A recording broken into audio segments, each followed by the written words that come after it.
Olive, I don't know if you've heard, the CID came out with a statement saying that essentially they believe the latest information they have is that Iculi was targeted. Yes. And you're like, duh. So what new information have you given us? Of course he was targeted. Yeah. And we know this because, first of all, being the outspoken person he was, he was very naturally a target for many people. And then there were recordings that were circulating, or phone calls that he was having with people that were warning him to not talk about certain issues, which would indicate that, perhaps he needed to watch what he said. So the fact that he would have been targeted is really no shock to anybody. Actually, the other reason why how we know that he was targeted is because he wasn't alone in the car, but the shooter was very strategic, shot only him, made sure he finished him off, and then walked away. The driver walked out unscathed. So, so tell me about that. According to the driver, the assailant actually checked to see that the victim was not breathing anymore. He checked to see that the job was done. Yes. So it wasn't a drive-by. He didn't just spray bullets and run off or ride off. He actually came in, peeped into the car, and tried to see. Made sure that he had finished him off. And then left. So according to some of the statements that the police has so far made, the assailant apparently waited for Iculi for some good time. There are claims that residents saw a certain person walking up and down around the area, but police is about to identify who that person is, because where he was killed, there is a neighbor that has a camera that faces into the gate of the apartments where Iculi was staying. So we will know, but so far 2 people have been arrested, and the driver is under police's protective custody. Now, what makes this case quite interesting and really mysterious is that, as far as we could tell, he spoke favorably of the government. That's very true. Because typically, if it had been the other way around, most people would have simply said, oh, well, there you go. There you go. What else is new? Yes. Yet another day in Uganda, more oppression and dictatorship. And that's the narrative that people would have gone with. But given that he was a bit of some would say, apologist for the government, speaking rather harshly against the enemies of the government, obviously it has made that narrative difficult to sustain. That's true. So now it's a big mystery as to who could have been behind it. It's a big mystery, but also in his last video, which I think you've watched, and I hope someone translated it for you, he was this time round actually castigating government officials and the way they treat their servants. And he kept saying, like, he was more or less celebrating the fallen minister's death, saying that he got what he got, he deserved it, and that others deserved it. And he kept saying, if you want to kill me, come and kill me, I've said the truth, you know where I stay, stuff like that. So careful what you wish for. I know.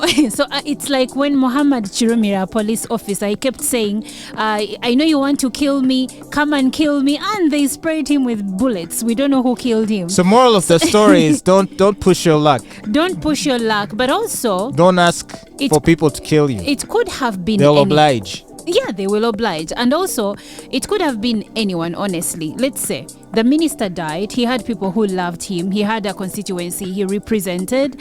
And people were angry that he died like that. So you don't know whether it was someone who loved him, someone who was aggrieved, or someone who used the opportunity of a death during the week to be like, okay, you love the government, let's show you. So, man, it looks like it's going to be a hard case it's gonna to be solve. A hard case. And it's going to be, it's just been added to the list in my mind of the many unsolved murders. But you know what's scary? It is that this guy was a nobody. What are you talking about? As in, he had a name on social media, but he wasn't anyone. As in, look, don't let social media make you feel like you're so big. You're not. But you know, if you command a huge audience, certainly you're not a nobody. You're not a nobody. And to be fair, he wasn't that big, but That's why he was on course to being big. Like, I would watch his videos and obviously understand nothing he was For saying. me, I feel like he wasn't big enough to be someone's target. As in to be killed. But he was provocative. He was provocative. And for a thin-skinned person, that might be enough to do something drastic. I think we've just reached a point where we are just unsafe. You keep quiet, you're killed. You talk, you're killed. Because honestly speaking, words are just words. So someone's feelings were so hurt that they decided to commit a murder.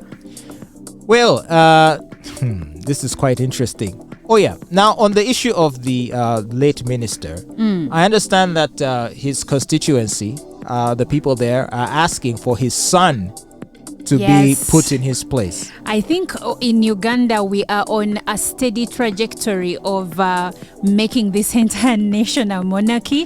Have you realized that when the speaker died, deputy speaker? When the speaker, he was the speaker at the time. Yes. His son is now in parliament. The MP from Mbale side who died during Christmas time, his son is now in parliament. Every person that dies, and especially if they're in the ruling party, most times their children are now fronted, because this one was fronted by the Speaker of Parliament, Anita Mong, and of course the people from the area now saying he should replace his father as the Oyam District Member of Parliament. And I'm like, okay, probably the late was a good leader, but does that trickle down to their children? I mean, is good leadership hereditary? Well, I think it speaks to people's attitudes and why it's almost a guarantee that Muhoozi is going to be our next president. Or if he made a serious attempt for the position, he will not face much resistance from the general population. That's why I say the making of this country a monarchy of sorts, because we have started with the small ones. Go to a constituency, someone dies, make their child the next leader. I remember that gentleman who died from Eastern Uganda back in 2011, 2012, and his senior Vakis daughter was elected as member of parliament. All she did was to go to campus and slay, wear nice clothes, wigs, and I'm like, really? Because I don't really think that the people where these people come from really want this, because what we see in the papers is always, the people of this place have, elected that this person becomes their leader to stand in the shoes of their father. But I'm like, is that what the people really want? Is it? I think we are at a crossroads. I think in our minds we like to think of ourselves as modern, rational people who can rise above tribal and sectarian sentiments and attitudes. But deep down in our DNA and in our bones, we are sectarian. And we are tribal. And we have this attachment to the dead.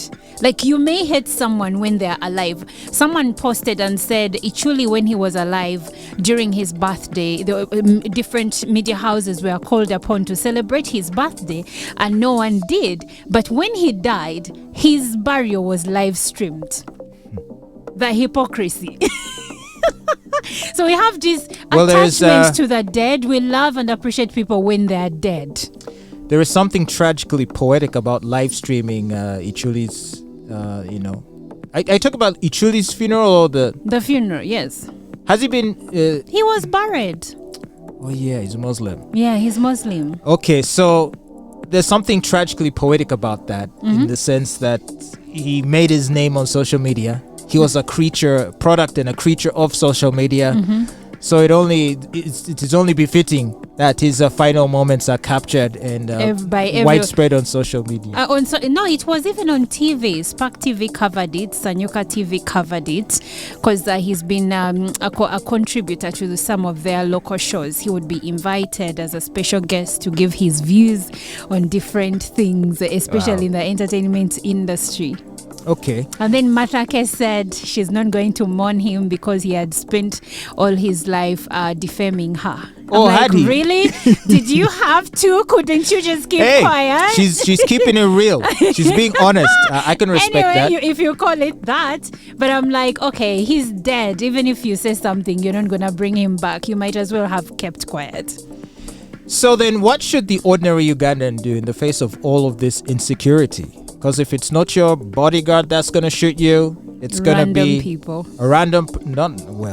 Okay, could be that, but also it could be mysterious enemies that you don't even know you have, who just have it out for you.